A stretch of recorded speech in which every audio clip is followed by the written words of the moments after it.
Lilian, tudo bom? Bruno, tudo bom? Boa noite, pessoal. Tudo bem, Felipe, Lilia, a Beatriz, William, tudo bom? Boa noite, pessoal. Como vocês estão? Espero que todos bem. Miriam, Ida, a Ida por aqui. Giovanni, minha mãe por aqui, a Cássia, a Ruda, tudo jóia, pessoal. Vamos então aguardar o Dr. Ricardo entrar e a gente vai começar essa super live hoje, assim, que é show de bola para todos nós. Vai ser uma aula, né, de todos os sentidos, de profissionalismo, de humildade, de realmente um ser humano show de bola, né? Vamos ver, deixa eu ver aqui se por acaso o Dr. Wallace já anda por aqui. Vamos olhar, ainda não. Então, pessoal, a live de ontem já está no canal. Boa noite, Ana querida, minha amiga. César, tudo bem, César? Né? Então, assim, a Nath, a Jana, foi sensacional a live de ontem, já está no canal, tá? Se vocês quiserem escutá-la, quem não teve a oportunidade de estar conosco, né? Porque agora às 20 horas ela já está caindo, certo? O Dr. Wallace entrou, vamos chamá-lo. Então, ainda pode assistir, ainda hoje, então a live de ontem, que foi com o Omar, certo? Com o colega Omar. Então, a gente já transformou em podcast com o nosso querido amigo Thiago Marquesi, já foi colocada no canal, né? Tá ali o Thiago já pronto para outra. Vão lá, assistam, né? O canal tá sempre atualizado com notícias bacanas de saúde, né? Com o pessoal de alta técnica, né? Aqui do Rio Grande do Sul. Certo, gente? Vamos chamar o Dr. Wallace. Então, para a gente começar sem enrolação, vamos direto ao ponto, porque é para isso que todos estamos aqui. Vamos lá. Né? Mandei um convite para ele. Tá conectando. Dr. Ricardo, entrou. Tô aqui na live. Tudo bom? Tudo bom, Dr. Ricardo? Que prazer tê-lo aqui conosco. Legal. É legal, muito obrigado por ter, primeiramente, obrigado por ter aceitado o convite de estar conosco aqui, né? Que foi uma ideia que surgiu desse tempo de quarentena do pessoal aí surgiu uma ideia, a gente começou brincando, eu, Ana Thaís, Douglas, e não é que virou sério o negócio, e o pessoal tá gostando, e vamos em frente então, né? Que o negócio é disseminar conhecimento por aí. Legal, né? Vamos estudar um pouco mais, já que estamos parados aqui, né? Verdade, bem isso. Então, Dr. Ricardo Wallace, seja muito bem-vindo, né? Hoje é contigo o nosso tema. Vamos falar, então, por onde o senhor deseja começar? Você não tem que começar perguntando? Comece perguntando, daí a gente vai falando. Então, assim, vou fazer a pergunta a básica, né, Dr. Wallace? Como que se inicia num processo de verificação, então, da taxa metabólica no trabalho? Qual é aquela parte que o ergonomista vai entrar e vai ter que mapear para chegar até nesse momento? Legal. Vamos pensar assim, se você fosse para uma academia hoje, para fazer exercício físico, qual seria a primeira coisa que o profissional ia querer fazer em você? Uma avaliação. Ele ia precisar verificar em você as suas condições de fazer exercício, correto? Perfeito. Então, aí você já acaba vendo que ele não vai poder prescrever para você o exercício baseado no que ele quer. Ele vai ter que prescrever o exercício baseado na sua condição. E assim é na empresa. Assim é no trabalho de maneira geral. Será que aquele grupo de trabalhadores tem condição de fazer aquele exercício laboral? Porque não deixa de ser uma atividade física, né? É algo que tem que ser mensurado. Então, a primeira pergunta é: qual é a condição que esse trabalhador tem para fazer a atividade de trabalho? Essa é a primeira. Então, quer dizer que pessoas que já estão com uma condição físico-funcional geral, para não ser específica, né, abaixo do normal, tá, já subentende que ele tem a tal vulnerabilidade laboral. Em outras palavras, ele mesmo estando o sistema todo organizado, todo pautado em métodos próprios para exercer o trabalho, aquele corpo não está bom, né? E aí, como que eu sei que o corpo não está bom agora que ele entrou? Aí sim, aí vem o que a gente chama dessa chamada análise metabólica, tá? Ou análise da carga laboral. Com um detalhe, a carga laboral, ela pode ser biomecânica, ela pode ser organizacional, ela pode ser cognitiva, mental. Só que a nossa praia, ela foca muito a carga física. E dentro dessa carga física, os aspectos físicos que a gente percebe que muitos colegas deixam de lado é exatamente da quantificação da carga própria para o trabalho que o indivíduo vai fazer.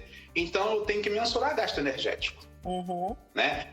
Aí nós costumamos dizer assim: o gasto energético é a primeira coisa que eu deveria imaginar para fazer um exercício. Então, deve ser a primeira coisa que eu tenho que imaginar também para esse meu trabalhador fazer o exercício dele, porque não deixa de ser um exercício. Sim. E aí, você vai ver, né? Eu vou fazer uma coisa, vou passar para você, para ajudar, que vai ter gente que vai ver mais. Deixa eu passar para o teu Facebook.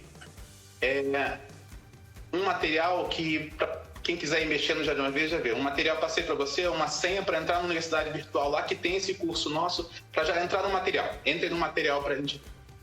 Chegou aí para você? Vê se chegou. Chegou aqui. Tenta passar para todo mundo que está vendo. Tem como passar? Vou acessar aqui e aí eu passo para todo mundo aqui.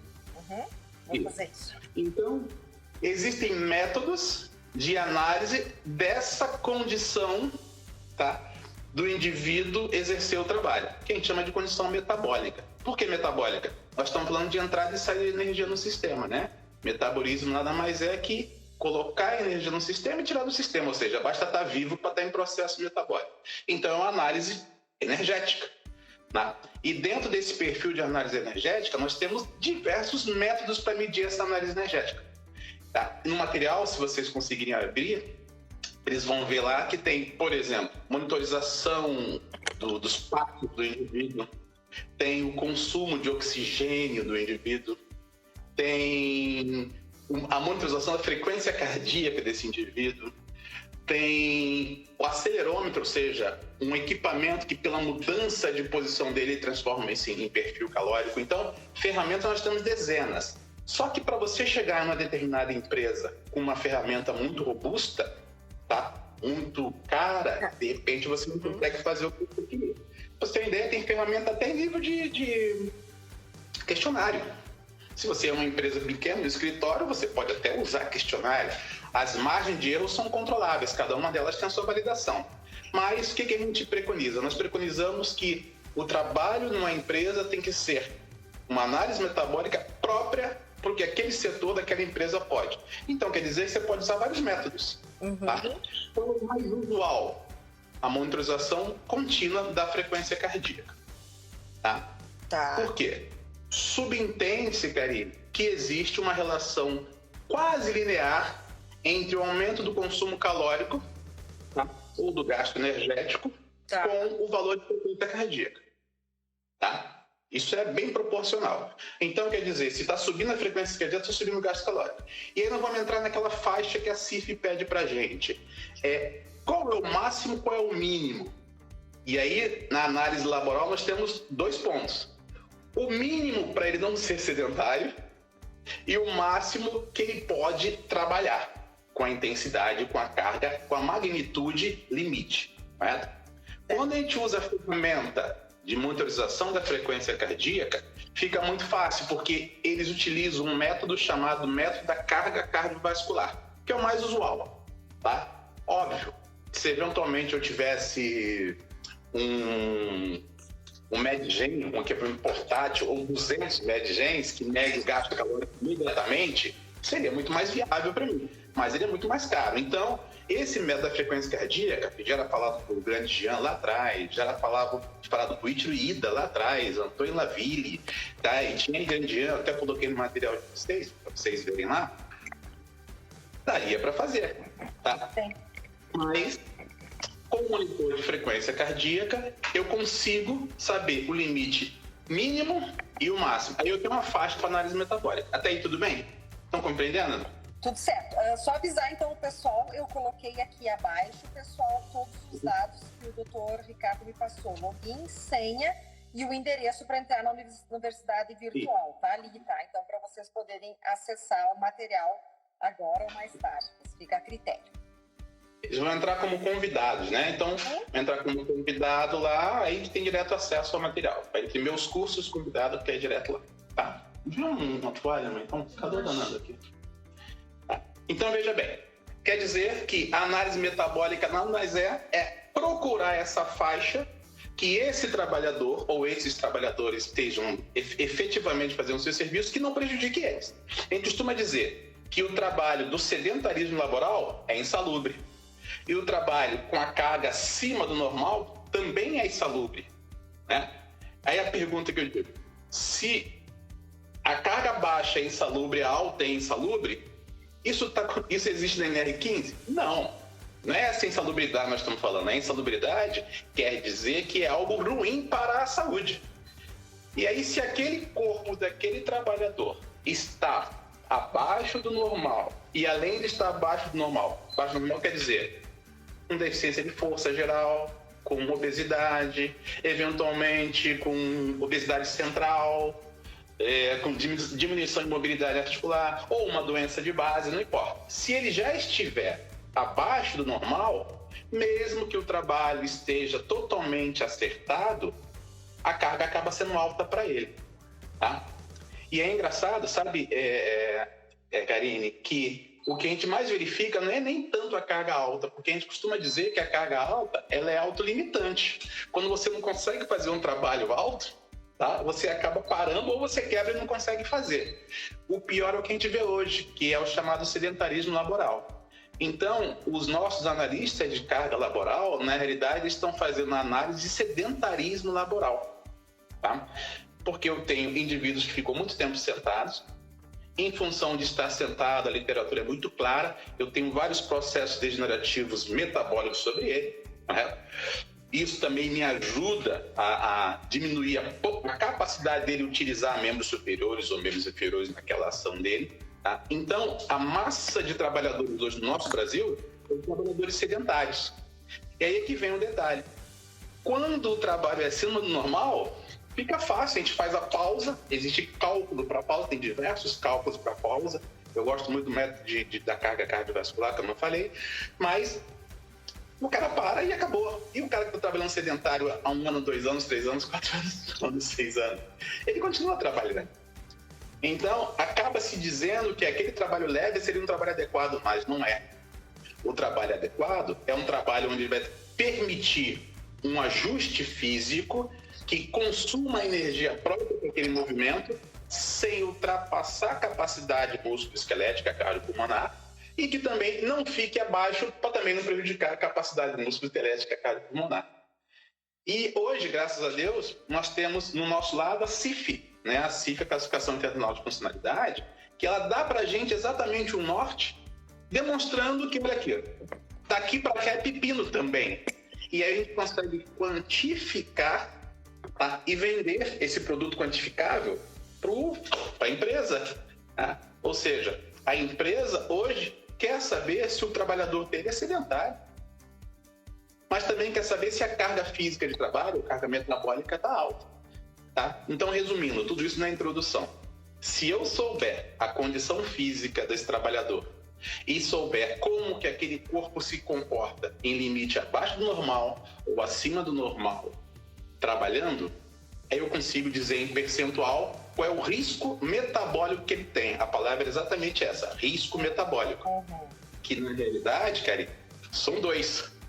Um risco de carga alta e um risco de carga baixa. Então você viu que apareceu 2 tipos de risco para a gente analisar. Isso também entra na nossa gestão de risco lá. Para falar a verdade, é a primeira análise que a gente faz quando a gente entra numa empresa. Porque, olhe bem, o indivíduo disse que o ângulo biomecânico está ótimo. As pausas estão bacanas, tá? O tipo de trabalho que ele faz não tem desperdício. Tem 4 turnos girando de 6 horas, né? Só que quando você vai verificar a carga de trabalho naquelas 6 horas dele, está acima do normal para ele ou abaixo do normal. Tá? E como é que a gente controla isso? De diversas formas. Uma delas é você reanalisar a composição corporal do indivíduo. Olha que coisa simples. E para reanalisar a composição corporal, não necessariamente eu preciso fazer uma super análise. Tá? Você tem uma ideia? A simples lista de peso e altura já é suficiente para interpretar se a carga está alta ou baixa. Como assim? Se a carga está alta durante muito tempo e o cara está suportando, não está vendo pausa, ele faz canibalização proteica. Ele come ele mesmo, tá? Os perímetros dele diminuem. E a perimetria é a nossa praia, é o nosso trabalho, enquanto profissional do movimento. E o inverso é verdadeiro. Se a carga é baixa, você vai perceber, no mínimo, a gordura visceral dele aumentando. Então, você, com uma fita métrica, consegue perceber que aquele indivíduo está acumulando energia durante o trabalho dele. Então, quer dizer, mesmo que eu não tenha que ficar fazendo a análise metabólica o tempo todo, eu devo fazer a análise sequencial, tá? Seriada, de composição corporal, sempre que eu puder. Porque aí, eu, com certeza, eu sei, esse trabalhador está engordando, está piorando, ou está emagrecendo. E o emagrecer pode ser por perda de massa magra, né? Então, se nós analisarmos friamente, se a composição corporal dele está fora do normal, eu já tenho que cuidar com a saúde dele. E agora, se a carga que eu estou submetendo a ele está abaixo do normal, acima do normal, eu tenho que acompanhar ele. Isso é antes de qualquer processo. Você quer ver uma coisa? Eu fui militar um tempo. Aí eu ficava me perguntando por que tudo que eram os concursos para o Exército tinha que ter o tal de teste físico. Né? E o que é o teste físico na realidade? O teste, ele faz aquele teste interpretando que o indivíduo que tem uma condição física mais baixa que o normal, isso é que é interessante, tá? Não é o cara atleta, mais baixo que o normal, se ele entra na corporação, ele vai acabar rendendo menos e se machucando. É exatamente isso que a gente faz no exame admissional fisioterapêutico. Nós não verificamos se o cara é super forte ou está sobrando músculo. Não, nós queremos saber se ele está normal. Então, a composição corporal é para o aspecto normal e a funcional também é para o aspecto normal. Resumo da ópera. Se o meu trabalhador, o meu candidato não está funcional, não está físico e funcionalmente adequado, tá? Ele já vai entrar errado para trabalhar. E se ele entra para trabalhar, eu não controlo os limites superior e inferior no processo de gasto energético dele no sistema, com certeza esse cara não vai render bem na empresa. Uma vez eu fiz uma perícia, e nessa perícia um dos advogados falou que uma das perguntas que eu fiz para eles era se existia um controle da saúde física, tá, do caso periciado. Daí ele falou, não, porque não podemos fazer, porque isso é discriminação no exame admissional. Exatamente o contrário. Você previne que esse candidato, quando entra na sua empresa, ele se machuque. Porque se ele está com uma condição metabólica por estar fisicamente anormal, abaixo do normal, se ele entrar na minha empresa e está normal, a chance dele quebrar vai ser grande. Então, com isso, você acaba fazendo o inverso. Você faz uma análise de proteção à saúde do candidato. Olha que diferença. Então, ao invés de você estar discriminando o indivíduo, você está protegendo ele. Tá? Tanto é verdade que a maioria dos exames adicionais fisioterapêuticos acontecem antes do admissional médico. Sim. Por quê? Porque se eu verifico daqueles 10 candidatos que 6 já estão em condições de risco para ser gente, para ser físico profissionalmente normal, são 6 a menos que vão para o médico. E se ele passou pela gente com parâmetros mínimos de composição corporal e de funcionalidade e está bem, tá? Agora vamos lá, vamos rastrear se ele tem doença. Agora ele pode ir para o médico. Por isso a gente costuma dizer que o profissional da fisioterapia, o profissional do movimento, ele é o profissional de primeiro contato. Por que primeiro contato? Porque ele faz o que a gente chama de análise cinésio-patológica, ou seja, antes de eu interpretar a doença, eu estou interpretando a condição dele. Se ele já tiver um problema, a minha visão vai passar a ser patocineziológica. Mas eu vou com minha visão cinésio-patológica, ou seja, eu não quero saber de disfunção. Eu rastreio para saber se ele está normal. E aí essa é a visão da análise metabólica. Quando ele entrar, em princípio está normal, agora vamos ver se o processo de trabalho com as cargas que está sendo oferecida para ele está acima do normal. Se estiver acima do normal, nós temos que fazer pausa. E se estiver abaixo do normal, nós temos que aumentar. Aí que vem. Se eu tenho que aumentar o grau de mobilização dele, tá? Que a gente chama de exercício de trabalho, o grau de mobilização porque ele é sedentário, aí que apareceu um trabalho bacana para a gente, que é o trabalho do exercício dentro da empresa. Mas que exercício de perfil terapêutico, porque para elevar até um determinado patamar, que ele saia da faixa do sedentarismo laboral. E aí tem várias formas de se fazer, né, Karine? Aí a gente pode colocar convênio com a academia, a gente pode criar academias dentro da empresa, aí a criatividade. Não. O que a gente não pode é não deixar aquele cliente, tá, ficar as horas de trabalho dele com perfil sedentário e nós não fazermos nada enquanto gestores da saúde ocupacional. Olha que interessante. Estamos falando da saúde ocupacional. Sim. Resumindo, resumo da ópera. As ferramentas que nós vamos utilizar são próprias para analisar o gasto energético. E esse gasto energético tem relação direta com a chamada carga cardiovascular. Tecnicamente, ninguém pode ficar com a carga cardiovascular mais baixa que por volta de 20% a 25%, que equivale por volta de 45% a 40% da frequência cardíaca máxima. E ninguém pode ter a carga cardiovascular mais alta que por volta de 60% da frequência cardíaca, que é por volta de 40% da carga cardiovascular. Então, quer dizer, se eu sei isso, não importa qual é o trabalho. Não importa se ele vai trabalhar sentado, se vai trabalhar de pé, se o trabalho é 100% estático e dinâmico. É óbvio, quanto mais dinâmico, mais fácil com a monitorização da frequência cardíaca, né? Mas, se eu tiver essa visão, tá? Para quem está me ouvindo, se eu tiver essa visão de que eu tenho que saber qual é o limite de movimentação para cima e para baixo, tá? Muita coisa eu não vou precisar fazer. Quer ver uma coisa? Ginástica laboral. Qual seria a empresa que entraria com a ginástica laboral característica, típica, tá? De pausa? Seria aquela empresa que precisa fazer pausa. E como é que eu sei que essa empresa vai fazer pausa em quantos minutos? Analisando a carga de trabalho dela. Aí tem setores da empresa que tem que fazer a pausa, porque se a pausa não aparecer, você vê isso nitidamente dentro dos livros de fisiologia do trabalho, se a pausa não aparecer, esse indivíduo vai quebrar antes do que ele deveria. A fadiga final da semana, final do mês é muito maior. Isso, cronicamente, vai consumindo proteína dele. Vai tirando um peso dele. E pior do que isso, vai fazendo acidose metabólica. A médio e longo prazo vai fazendo com que os tendões dele fiquem mais friáveis, a articulação dele fique menos lubrificada. Consequentemente, é o que a gente vê. Tá? Rupturas espontâneas de alguns tendões, sabe? Miosite articular e às vezes é por acidose metabólica crônica. E detalhe, essa acidose acontece tanto pela falta quanto pelo excesso. Pelo excesso. Claro. Até aí tudo bem? Tranquilo. Já surgiu alguma pergunta aqui. Qual é o opinião do doutor sobre a tabela de estimativa de Lima? Que é a que ainda que a NR15 preconizava, né? Agora já caiu, mas que ela preconizava. O que acontece? O Lehmann, ele começou bem. Mas quando você fala que determinada atividade gasta determinado perfil calórico, você não está falando a verdade. Tá? Lehmann colocava lá, se você trabalha tantos minutos, correto? É por 60 minutos, né? Numa temperatura tal, tá? Esses tantos minutos pela tua taxa metabólica vai equivaler a tanto. Passou disso, passa a ser um tipo de atividade insalubre de respeito a calor, por exemplo. Não pode ser verdade. Por que não pode ser verdade? É simples. Porque quando a tua frequência cardíaca sobe por calor, não sobe na mesma proporção de gasto calórico que subiria você fazendo um exercício, porque você pode estar só no calor e não está fazendo um movimento nenhum, e tua frequência cardíaca subiu.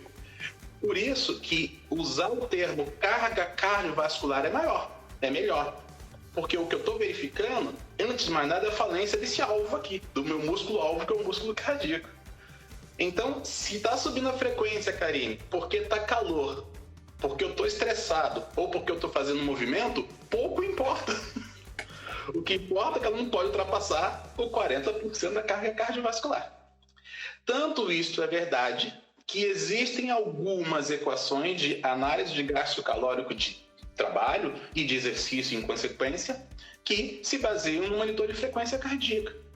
Tá? Eu até coloquei algumas no material de vocês aí. E tem umas que nós desenvolvemos com o passar do tempo e nós também aplicamos nos nossos métodos. Agora veja, normalmente essa análise é feita para trabalho dinâmico, para trabalho que eu uso grandes grupamentos musculares, que eu estou indo, tá? Pra você ter uma ideia, a análise de recuperação do trabalho, quando eu trabalho mais estático ou trabalho mais sedentário, às vezes ele é melhor do que o trabalho da carga de subir. Por quê? Se o teu coração demora para recuperar, existe parâmetro para isso, tá? Demora para recuperar tantos batimentos percentuais em média, depois que você parou de trabalhar, quanto mais demorar, maior foi a tua carga. Então, quer dizer que o teu coração, tá? Ele diz para mim, ou seja, mais uma vez monitorando a frequência cardíaca, pela recuperação que ele não teve, que o teu trabalho foi inadequado.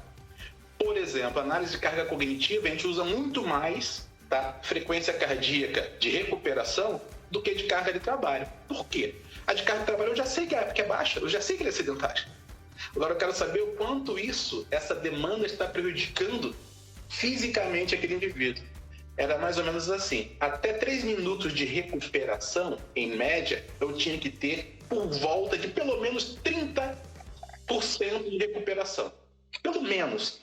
Passou 3 minutos, que o cara ficou em repouso, isso não aconteceu, não importa, esse trabalho é estressante. Por quê? O cortisol mantém a frequência cardíaca mais alta. Tanto é que, se vocês olharem no material, eu coloquei lá, uma das análises que a gente faz é da variabilidade da frequência cardíaca, que é o intervalo RR. Por que isso? Porque a variabilidade da frequência cardíaca, olha lá, mais uma vez acompanhando o coração. A variabilidade da frequência cardíaca, ela fala que em repouso, quem tinha que mandar o parasimpático. Se em repouso agora, na recuperação, não recuperou tudo, quem está mandando ainda é o simpático. Quer dizer que tem fadiga se instalando nesse cara. Sabe aquela pessoa que chega em casa cansada, mas o trabalho dela foi sentado o dia inteiro? Sim.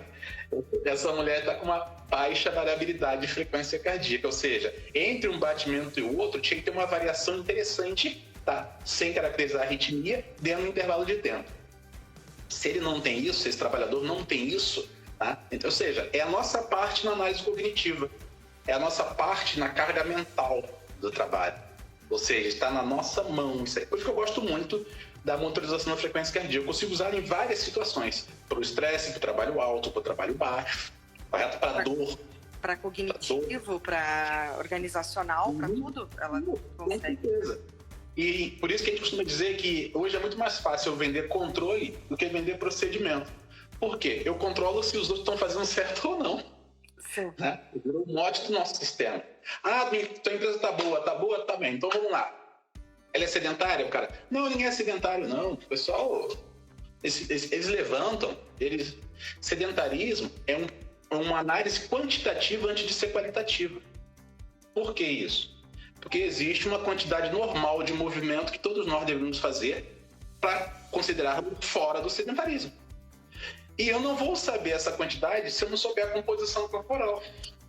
Então eu tenho que saber a composição corporal mínima desse indivíduo para saber qual é o gasto calórico mínimo dele em repouso, para daí colocar um percentual em cima, que normalmente é por volta de 40% a 50% do valor mínimo. Por exemplo, se o valor mínimo em repouso é 1.200 calorias, para você não ser sedentária, você tem que gastar pelo menos 1.680 calorias, que seria 40% de 1.200 sobre ele mesmo. Então você imagina que, se eu não sei isso, eu mantenho o meu trabalhador no nível sedentário o ano todo. Tá? O ano todo. E aí ele está se deteriorando o ano todo. Teve uma perícia que nós fizemos que o indivíduo estava na Caixa Econômica há mais de 15 anos, correto? E ele foi aumentando de tamanho, tá? Estava um obeso, grande obeso, tá? E a empresa achava que não tinha nada a ver com isso. O que você acha? Ela tinha que, pelo menos, ter controlado ele no início. Porque, vamos imaginar que 3 meses depois ela verificou que esse indivíduo engordou. Não é engordou porque está mais pesado. Uhum. Tá? Engordar para a gente significa que você está ficando doente. Não existe obesidade saudável ainda. Não chegaram a provar isso. O que existe é exatamente o contrário. É o que a gente chama de adiposopatia. Porque a obesidade, ela faz o indivíduo alterar seu perfil hormonal. E essa alteração de perfil hormonal, com as chamadas adipocinas, que são as substâncias hormonais produzidas pelo tecido adiposo, principalmente visceral, vão favorecendo uma coisa chamada processo inflamatório subagudo e crônico. Então, quer dizer, se eu deixei esse cara engordar, eu não estou cuidando da saúde dele. Então, o que antes achava isso é problema do trabalhador, é igual ao EPI. Se eu vou lá, dou para ele o que eu tenho que dar, ofereço o que tem que oferecer, ele não está fazendo, no outro mês ele está gordo de novo, mas eu ofereci tudo. Dei a possibilidade da dieta, do exercício, do controle, do acompanhamento, do plano de saúde, estou dando tudo, estou dando o suporte, e ele não está indo, aí é outra história. É a história do EPI. O cara, eu dei o EPI e tudo, mas ele não usou. Aí caiu um tijolo na cabeça dele. Então tem que ter a prova para a empresa que ela está fazendo esse controle metabólico do indivíduo, controlando essa entrada e saída de energia no sistema dele. Se você voltar, por exemplo, no Lehman, que você falou agora há pouco, o Lehman tinha muita relação, por exemplo, com a quanto que o indivíduo tinha que comer quando estava trabalhando. Então veja só, como que eu vou saber quanto o indivíduo tem que comer quando ele está trabalhando se eu não sei quanto ele gasta, pelo amor de Deus? Mas ainda é um erro que as cozinhas industriais, né, das fábricas ainda fazem esse cálculo dessa forma, né? Uma forma bem generalizada e por gênero, né? Masculino, feminino, todo esse cálculo, né, doutor? Ainda é utilizado. Então, pensa, Karine, o desperdício de comida, isso que o indivíduo faz. Pensa o afastamento que esse trabalhador tem por ter ficado obeso. Obesidade traz hipertensão, traz diabetes, traz depressão, tem câncer de mama. Tá? Se você verificasse quantas mulheres têm tumores no útero, é o maior afastamento do INSS. Tá? É tumor de útero. E tumor de útero tem relação direta, sabe, à comida. E tem relação direta a sedentarismo. Normalmente, as mulheres sedentárias têm mais chance de desenvolvimento de tumor de útero. Então, essa mulher vai se afastar. Então, ou seja, ela está comendo errado, está se movimentando errado e a empresa está perdendo dinheiro com isso. Se você pensar em não desperdício, a empresa está desperdiçando. E isso pode ser transformado em número. Entende? Então, ou seja, você vende com uma ferramenta simples. Gente, controlar peso e altura é a coisa mais barata que tem. Medir o tamanho da cintura do cara é a coisa mais barata ainda que tem. Então, quando você entra num programa de controle de saúde, onde a base é essa, lembra quando começamos a história? Você vai para academia, o que você vai fazer? Aí você vai ver, então, só para interpretar isso, que a maioria das pessoas que estão na academia estão fazendo mais exercícios que deveriam e comendo menos do que elas deveriam. Olha que troço doido. Muito louco, é. Muito doido, né? Porque acho que quanto mais faz, melhor. Não é. Não é. Você tem que fazer o que você precisa fazer para sua faixa etária, para o seu gênero. E aí que entra a gente. Aí a base do profissional da ergonomia, que tem o suporte metabólico para começar a fazer as coisas, tá? Nossa, a gente vai fazer sim a análise biomecânica bem feita, mas primeiro eu faço a metabólica. Quem é esse corpo para trabalhar? Quem é esse corpo? Esse corpo está com a quantidade de músculo normal? Olha bem, músculo é a nossa praia. Eu tenho que verificar se ele é hipotrófico. Força é a valência física que mais traz qualidade de vida, em consequência, que menos dá qualidade de vida se você não tem. Eu tenho que verificar a força desse cara. E é simples, dinamometria de preensão, né? Eu tenho que fazer isso, tá? Mobilidade articular geral, gente. Vou botar a mão na ponta do pé. Aí eu falo que a mesa e a cadeira estão com medidas erradas, mas não verifiquei a mobilidade articular daquele cara. Ou seja, ele já tem retração antes de ir para a mesa errada. Por isso que a coisa vai complicando. Então, antes de eu entrar em todos os procedimentos que nós chamamos de tradicionais dentro da ergonomia, eu tenho que pensar metabolicamente antes. Quem é esse corpo vai começar esse trabalho? Por isso que uma grande ferramenta, para não falar ferramenta, um grande instrumento que a gente tem dentro da fisioterapia são os nossos admissionais, são os nossos periódicos. Está lá, nós temos código para isso, nós temos que fazê-los, nós temos que usá-los.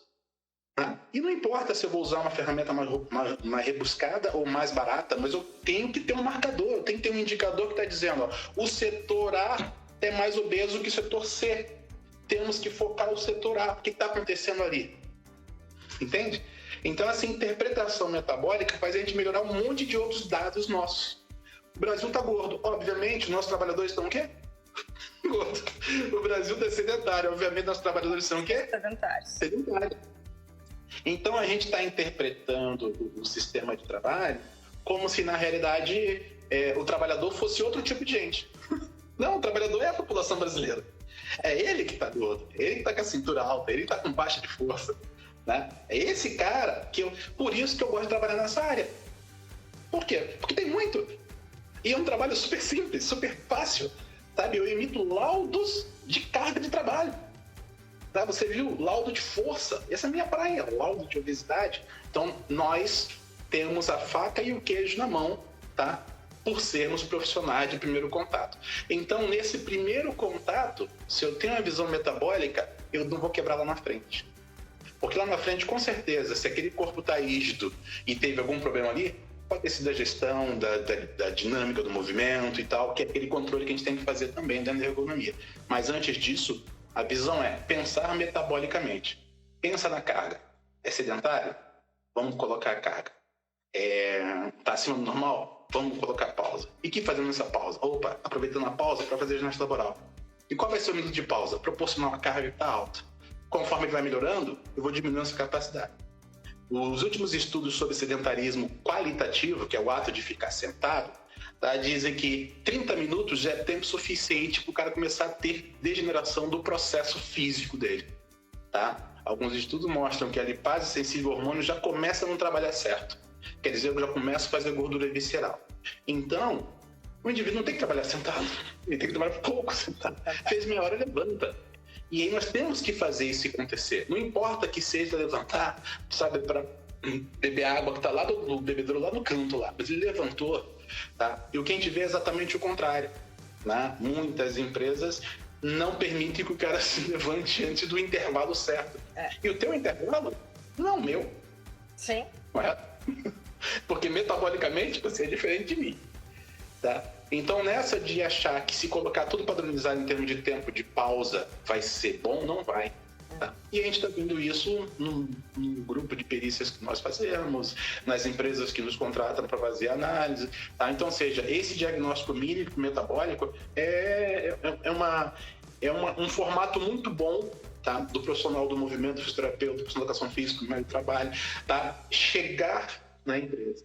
Você gostaria de saber como é que você está? Como é que está o teu índice de saúde física? Olha bem, perguntei como está o teu índice de saúde física. O teu índice de saúde física tem que ser proporcional à sua faixa etária e seu gênero. Se tiver abaixo de 50% pela CIF, você está ruim. Só que você vai trabalhar assim, né? E aí, a empresa não verificou isso em você. A empresa nem percebe que essa situação que você tem vai prejudicá-la. Porque quem olha para você acha que você está normal. Né? O que é normal? Normal está em cima de alguns parâmetros. Então, esses parâmetros eu tenho que verificar. Não posso ser você não é normal A igual normal B. Uma menina de 20 anos não pode fazer o mesmo padrão de movimento que você faz. Porque metabolicamente vocês são diferentes. Entende isso? E os trabalhadores são diferentes. Pensando nisso, nós temos que extrapolar esse pensamento, Karine. Não pensar só no ambiente industrial, porque a gente tem a mania de jogar a ergonomia só dentro da empresa, né? A gente pensa industrialmente. A ergonomia tem tudo quanto é lugar. A tua diarista também tem carga laboral para ela, também tem carga biomecânica para ela, também tem carga organizacional para ela, também tem carga cognitiva para ela. E se eu tiro do sistema industrial, do sistema empresa, do sistema produção, por isso tem muita ergonomia na engenharia de produção, se eu tiro do sistema produção, eu vou usar em vários lugares. As pequenas empresas tipo restaurante precisam dessa análise, tá? Lojas precisam dessa análise. Lojinha que tem 10 vendedoras, pessoal de estoque, precisam da gente, e isso não é da produção. E aí nós vamos oferecer o mesmo serviço.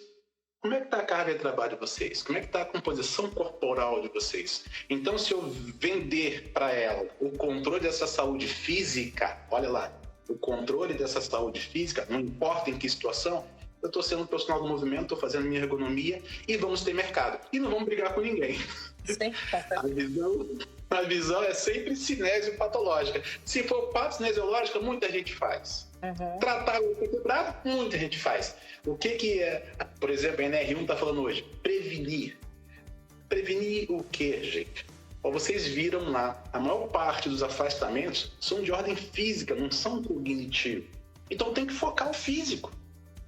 Na minha mão está o físico, no profissional do movimento está o físico. Então acho, né, desse recado que eu quero deixar para vocês, que se eu pensar metabolicamente, antes do processo acontecer ou controlar o que já está acontecendo, tá? Nós vamos melhorar todos os outros sistemas. É essa a ideia. Era esse o recado. Doutor, tem perguntas aqui, vamos lá. Tudo isso que o senhor falou acaba indo, as pessoas perguntam, vai indo contra o sistema Lean? O sistema Lean preconiza? Não, não é contra, não. É mais ou menos assim. Eu tenho ferramentas como a Lean. O Lean é enxuto, né? Isso. Assim como tem também ferramentas de NIOSH, eu tenho vários outros métodos que vão corroborar. Agora, isso vem antes. Sim, é lá no início de tudo, né? É antes do que até para dentro da empresa, né? Da produção. Enfim, de qualquer como você fala, essa produção. Se eu estava falando, eu estava viajando lá nos meus hospitais. Que depois... Imagina que você tem que fazer ergonomia de concepção hoje. Sim. Se você tem que fazer ergonomia de concepção, eu pergunto para você, qual vai ser o material humano que você vai usar para a sua empresa? Você não sabe nem o que a empresa vai fazer, mas você tem que pensar no material humano. Qual vai ser esse material humano, Karine? Vai ser um material humano que tenha composição corporal adequada para a sua faixa etária e gênero, força adequada para a sua faixa etária e gênero, mobilidade adequada para... Esse é o teu material humano. Aí agora que eu já tenho material humano, agora não importa o que você vai fazer. Agora vamos imaginar que você começou o teu sistema de trabalho. Tá. Começou com ele. Aí você vai fazer o quê? Fazer a manutenção, tá, desse padrão de composição corporal para ele. Você não vai deixar a carga de trabalho ficar acima do que esse corpo do teu material humano permita. E nem vai deixar ele ficar no perfil de sedentarismo, tá, que ele permita. Não pode. Então, ou seja, a minha ergonomia de concepção me diz que antes de eu fazer qualquer coisa, criar um sistema produtivo, eu tenho que pensar primeiro no material humano. Por isso que nós somos da engenharia humana. Nós não somos, na realidade, da ergonomia. Sim. A ergonomia está dentro da engenharia humana, porque nós focamos... Se você vai conversar, por exemplo, com o engenheiro de produção, não é essa a visão dele. Ele também está na ergonomia. Você vai conversar com o engenheirista, tá? Essa não é a visão dele. E ele também está dentro da ergonomia, está falando de ambiente também. Sim. Então, em outras palavras, né, nós, por sermos profissionais do movimento, pensamos em tudo isso antes. Tá? A concepção de como deve ser um trabalhador é aquela, se eu não sei, enquanto profissional do movimento, qual o percentual de gordura que ele tem que ter, qual a quantidade de músculo que ele tem que ter, qual o grau de mobilidade ele tem que ter, qual a medida adequada para o tamanho da cintura dele, que é o maior perfil de risco em relação a doenças cardíacas ou risco cardiometabólico. Se eu não souber isso, eu estou dando para o empregador, de repente, um monte de trabalhador que não está em condição de fazer o que deveria. Então, eu tenho que melhorar os que já estão, aí entra a gente, nossos programas de saúde das empresas e de exercício, etc. Tem que melhorar quem está junto com o povo da nutrição, tá? Tem que personalizar essa situação. A nutrição trabalha assim agora. Eu penso em gasto calórico médio de setor e não em gasto calórico da empresa inteira. Uhum. Você vai pensar na produção, na expedição, a maior parte das expedições da empresa é quem come mais, porque eles devem comer mais, porque o perfil metabólico deles é maior. E o inverso é verdadeiro. Quem trabalha na administração tem que ser o quê? Comer menos, porque o gasto deles é menor. E não é isso que a gente vê. Correto? Nós vimos dois comendo muito. Você vê lá o cara da produção, da expedição comendo muito, e o indivíduo da administração sentado o dia inteiro também comendo muito. Aí você vê aquele lá quebrando por excesso de movimentação e esse aqui quebrando por falta de movimentação. Essa é a análise metabólica, esse perfil de interpretação. E ele vem antes do gesto laboral, vem bem antes. Ele vem antes da carga biomecânica, a amplitude de movimento limite, vem antes. Ele vem bem antes, porque uma vez eu fazendo isso, agora é só controlar. Aí a gente vem de controle. Vamos controlar, vamos verificar de tempo em tempo como é que está a força, a mobilidade. Opa, acendeu a luz vermelha. Tá? Cada trabalhador que nós investigamos, ele recebe um laudo. E a empresa recebe um relatório daquele laudo. Né? Por quê? Você não deve passar para a empresa como está efetivamente um indivíduo, exceto se estiver doente, que vai colocar lá no teu prontuário. Nosso prontuário é de saúde ocupacional. Mas o trabalhador tem que saber como é que ele está. Porque lembra, a ergonomia, nesse caso a saúde ocupacional, ela é participativa. O indivíduo tem que perceber como que ele está melhorando ou piorando mês a mês. Ele tem que entender o que está escrito para ele ter condutas também fora do trabalho. ele tem que ter conduta fora do trabalho. Correto? Ele tem que andar, ele tem que se movimentar, ele tem que interpretar que comer mais ou menos, movimentar mais ou menos, é para a vida inteira. Sabe? Agora nós estamos vendo aí, ó. Coincidentemente, quem está sendo abatido pela Covid é exatamente quem? Tecnicamente, são pessoas com vulnerabilidade, que nós falamos esses dias. Né? São pessoas onde a imunidade dela é mais baixa, ela está com um perfil de risco maior, porque a exposição deles é maior, correto? Então eles têm mais chances de contrair o problema. Ó, a gestão de risco da doença da Covid. Tanto que já saiu um estudo sobre a maioria com déficit de vitamina D, né? Então tá aqui, ó, tá tudo linkado, né? Não se escapa. Doutor, outra pergunta, vamos lá. Pode falar. Teste de CPK, também poderíamos utilizar para analisar a carga de trabalho? É demais. Isso aí entra mais para aquela parte do indivíduo que está treinando e tal, tá? Procurar enzimas é meio complicado nessa situação. Agora, variabilidade de frequência cardíaca, eu diria que seria o nosso limite. O que é variabilidade de frequência cardíaca? É o exame mais sofisticado que está na nossa mão, não invasivo, para a gente fazer.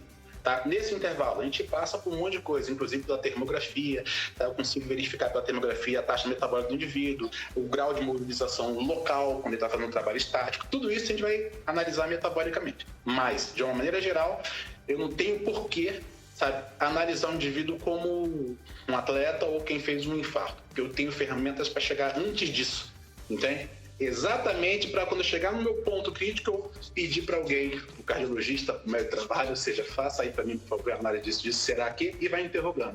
Então, ou seja, o teu trabalho é antes. Uhum. Nós somos realmente os rastreadores e os acompanhadores da saúde física. Tá? Interessante.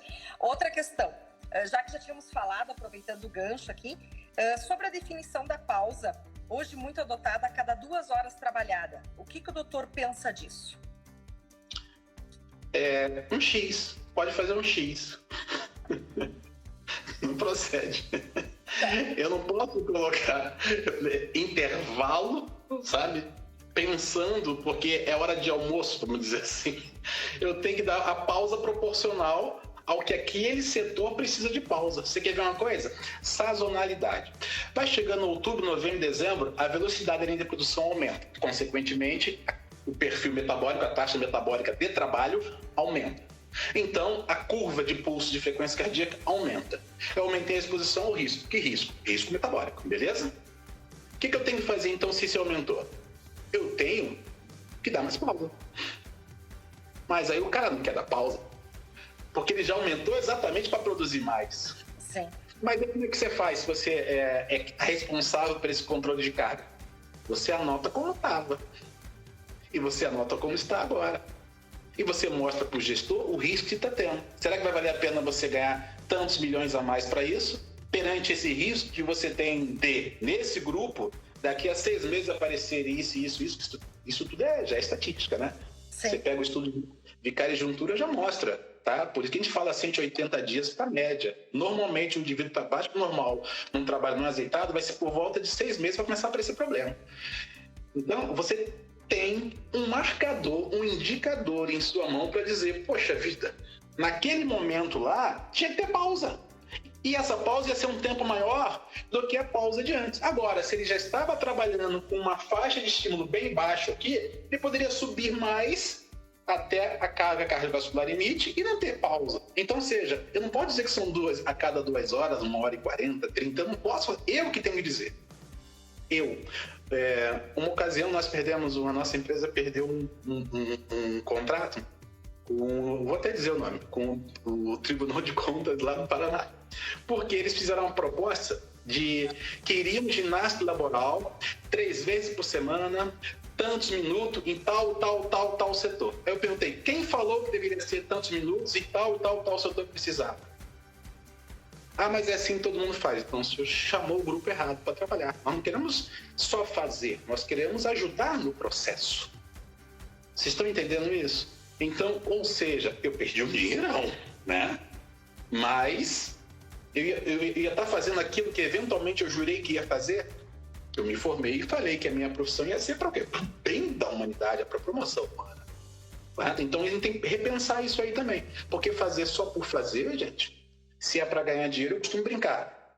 Abre uma padaria, vai vender droga, vai vender o boteco e, sabe, o livre-arbítrio faz as pessoas irem lá. Agora você não, você em princípio está ali para vender saúde. Você é da área da saúde.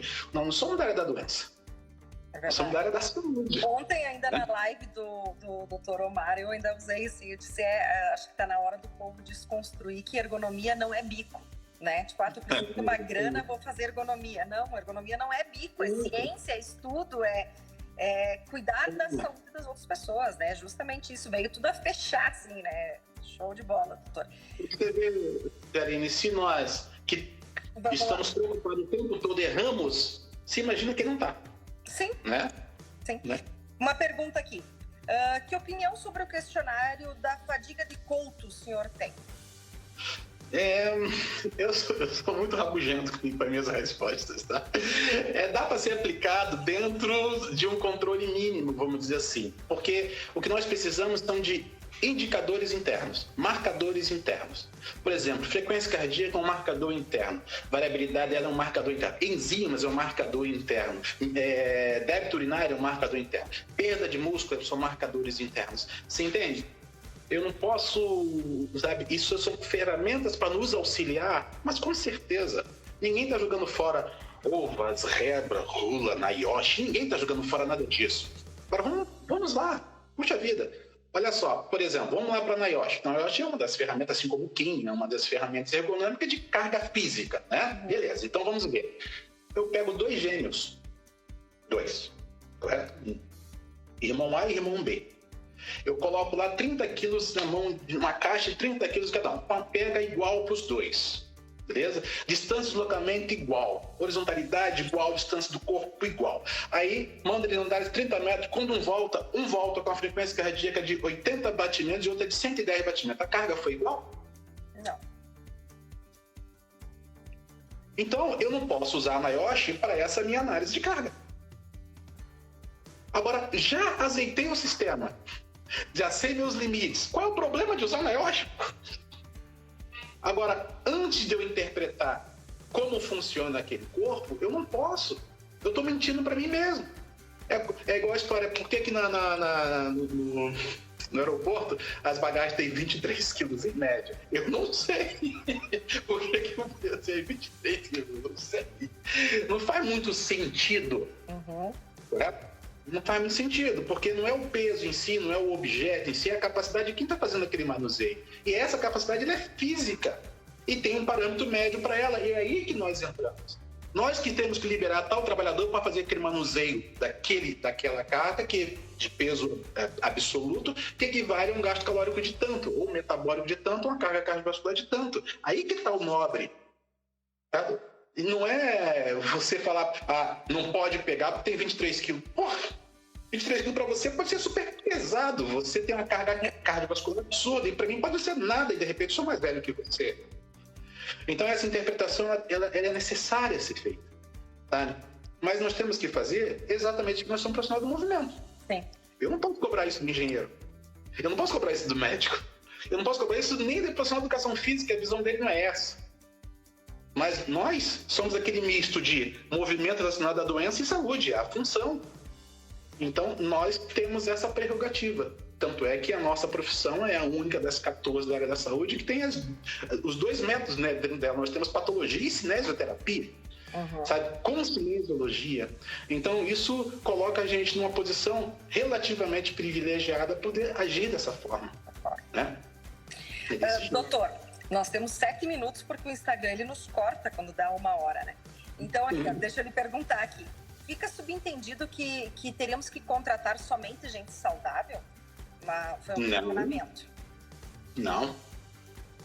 Fica subentendido que não podemos contratar pessoas que têm risco mais alto do que outras pessoas. Tá certo. Olha a faixa. A faixa é assim, você pode ter no teu caso, que está com 30 anos, você pode ter entre 25% de gorduras e 30% de gordura. Você está aqui, ó. Agora, se você tiver com 18% de gordura, eu não vou te contratar. Por quê? Vai ser perigoso você vir para o meu trabalho que está normal.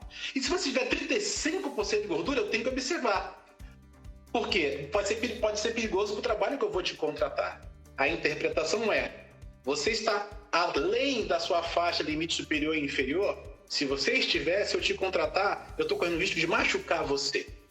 Você está entendendo isso? É proteção à saúde do... Uma colega diz aqui, né? Ou direcionar, então, para uma atividade compatível com a avaliação.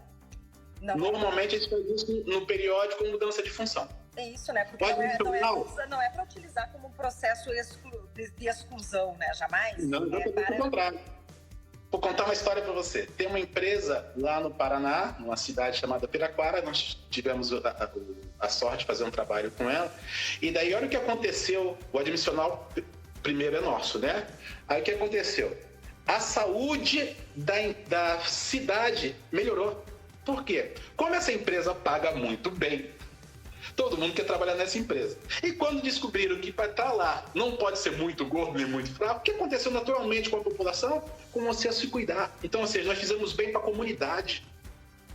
E a gente não faz isso hoje, sabe? Você quer ver uma coisa? Se o motorista do teu ônibus tiver uma barriga desse tamanho, você não fala nada e nem o empregador dele. Você concorda que o risco de infarto dele é maior? E concorda que ele dirigindo sob esse estresse é maior? Você está entendendo o que eu estou dizendo? Sim. Então não é porque ele é gordo, eu estou falando de riscos, correto? Se tem a exposição, correto? E existe o fator, existe a ameaça, correto? Posso transformar isso em risco. Quer dizer que aquele motorista obeso, já aconteceu, que infarta e bate o ônibus dele com um monte de vida dentro, é culpa do programa de saúde ocupacional. É culpa da segurança do trabalho daquela empresa. Não tem, eles deixaram o indivíduo ficar 30 anos ali dentro, ficou daquele tamanho, com a barriga daquele tamanho, que não é por ser grande, não é estético, não é nada disso. É o que representa o perigo daquele cara. Quer ver uma coisa? Piloto de avião pode ser gordo? Pode ter problema na vista? Não? E alguém está discriminando alguém ou está dizendo algumas atividades, tá? Eu tenho que ter corpos mais especiais para ele? É isso. Aí nós vamos fazer admissional correto. Então, se eu sei qual é a faixa de contratação do indivíduo, se ele está abaixo, vou dar um exemplo, você tem que ter entre 30 e 60 de dinamometria. Aí você tem 22. Cara, você não tem força mínima. Qualquer trabalho que você fizer vai se prejudicar. E se eu contratar você, prejudica você. É por aí. Doutor Wallace, o que eu vou dizer, né? Faltou tempo. Né? Faltou tempo, porque foi uma aula, uma coisa incrível. Nós estamos a 3 minutos do término da live, o pessoal dizendo aqui, que se cair, retorna e tal, mas eu sei que o seu tempo é precioso também, porque nessa quarentena já produziu muito e tem muita coisa vindo aí, é muito legal, né? A Ana Thaís aqui, ela tá tipo, como é que é? Chat, a senhora sabe que ela é uma chat especial, ela disse assim, pede pra ele, eu quero meu curso de termografia em loco. Esse tá bom, vamos avisar. Vamos fazer. Então, assim, entra no material lá, tá? Entra no material, tá? Esse material do nosso curso de análise, nós temos um curso de formação de analista de carga de trabalho, tá? É esse material que tá lá, correto? E daí esse curso funciona sempre às segundas e quartas-feiras, é um curso aberto, tá? Sempre tem, tá? Mas pega o material, papira isso aí e comece a desenvolver isso também no sistema de vocês, tá? Karine, muito obrigado, tá? Eu que agradeço por você ter aceitado o nosso convite e essa aula que a gente teve hoje, com certeza fica aquele gosto de ter mais e mais conhecimento. Obrigada, doutor Ricardo. Um abraço a ti. Precisando, a gente está sempre por aí. Um abraço a Michele também, que nos atendeu com maior reciprocidade. Obrigada. Obrigada e tenha um bom descanso. Muito obrigada. Também, obrigado. Tá? Agradeço. Tchau.